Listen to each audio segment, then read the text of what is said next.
Hi guys, Adas, how are you? Can you tell that I am just tired? Dating is a fucking nightmare. There is nothing fun about it. There's nothing good about it. It sucks. It totally sucks.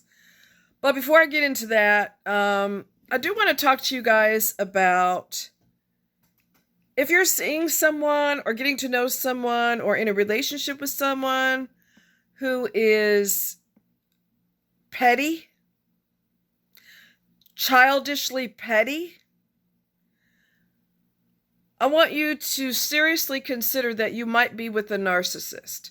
The reason I say that is because they're extremely childish. They have the mindset of a fucking toddler.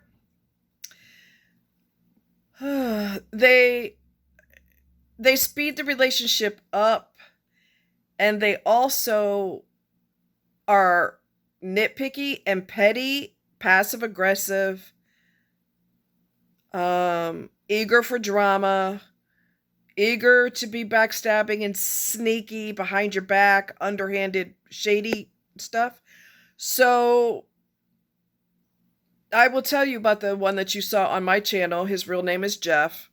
And I really don't give a fuck. When you try to ruin people's lives, I'm going to put you out there. Anyway, the cocksucker, when we were together, he was a control freak. And at one point, we had a huge fight. Well, first of all, he only dates you a couple of times, like a handful of times before he quits doing it. He'd rather lay on his lazy fucking ass and watch Netflix or watch his retarded TV shows. The effort that he put in the beginning, which is typical of narcs, they don't continue that same effort because they're fucking lazy and they're in love with their money. Their money is their world. That's their real woman or their real man is money. Okay? And material objects. So they cannot connect to humans. I've said that before, right? So the little bastard wanted me to, when I visited him on the weekends, he wanted me to go to bed when he went to bed. He has like this supersonic, hearing where he listens for everything that you're doing in the house because he's like Hitler. He has to control your every move. That's not fucking normal. You don't tell grown-ups when they should go to bed. And the only reason I was okay with it, sort of, was because we usually had to get up early the next day, or not always, but sometimes, Yeah, you don't tell grown-ups when they go to bed. You don't allude to it, hint to it, allude to it, or any of that. You just don't do that.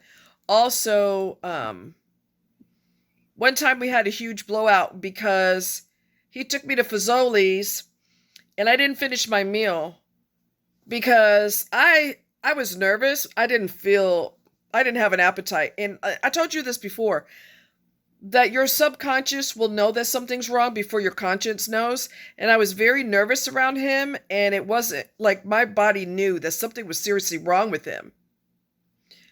So I didn't finish my meal. Well, he had a huge blowout argument about it because he wants to monitor when you finish your meal. You need to finish your whole meal. If he spends his woman money, his precious dollars on food for you, you are to eat all of it. Who the fuck do you think you are telling grown-ass motherfucking people when to eat their food and how much to eat?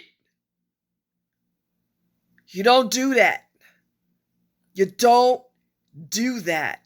But that son of a bitch argued with me because I didn't fucking finish my meal.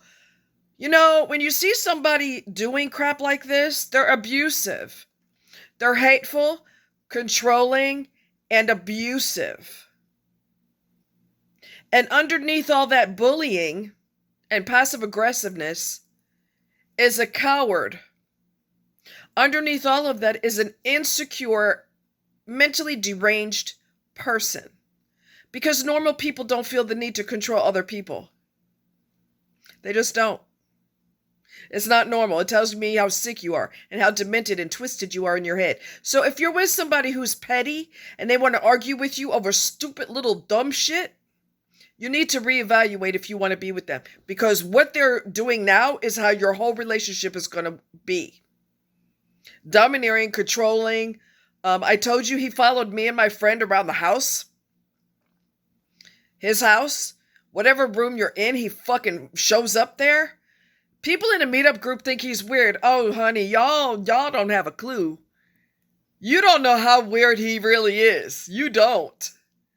How'd you like to go to his house and he's standing outside the bathroom waiting for you to finish? Y'all thought he was weird before, baby. You ain't seen weird yet. If somebody's petty, get rid of them. Get rid of them. All right, so the individual that I talked to tonight, he has a tumultuous history with his ex-wife. Some men are like this. They are not real men. They are terrified of women because of what they went through with the wife. So now they're mentally unable to have a relationship with someone else. They are terrified of women. Terrified. He don't have a problem being physical. He told me that's what he needs right now is physical. I said, I don't do casual physical. That's not me. I know everybody else does that, but I don't. So, needless to say, I wrapped that up and unmatched him pretty fast. He said what he had to say, and that was it. He is another individual who should not be on a dating site. If you're looking for a piece of ass, you should probably go to a bar. You should probably go to Tinder. You should not be on it, because Tinder is notorious for being a hump site. My friend and I met a couple last night that met on Match. They've been married for 13 years, but that was a long time ago before it was loaded with simpletons. Okay? Now it's loaded with simpletons. It says dating site, not humping site. Or it doesn't say humping site because you're terrified of women. If you're that scared, you're not man enough for me anyway. Because all of us have been through stuff in relationships. We've all been traumatized or hurt or devastated or something along those lines. But it doesn't mean you're scared to death of another guy. Please don't ever talk to me. Oh, God. He don't mind pulling his pants down. He ain't too afraid to do that. He won't be doing that with me. So I told him, I said, well, I'm surprised you're on a dating site because this is for dating, and it seems like you're just not in that position. And then he says, after he's terrified, couldn't talk to me on the phone because his kid was there. Well, does your kid lay in the bed with you? Do y'all spoon all night? It's weird. Be very leery of parents who hide behind their children. Men are notorious for that. Oh, my kid's here, or my kid's coming, or my house is being prepared because my kid's coming next weekend, so I'm busy. You know, if you're gonna be a sissy and you're gonna hide behind your children, you're not man enough for me anyway. So I unmatched him as fast as our conversation started. I unmatched him just as fast. I don't have time for that. And I think it's just really wild how, oh my God, I'm scared of women. Ah! Oh, wait. Would you like to get naked? Are you serious right now? Get the freaking hell out of here. Get out of here. Anyway, yeah, dating sucks. Those of you that are not dating, baby, you are lucky. There's nothing fun about it. It sucks.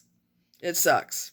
Between the mentally deranged and the sissies and the other narcissists, you know, emotionally dead statues, people in love with themselves, there's nothing fun about it. All right.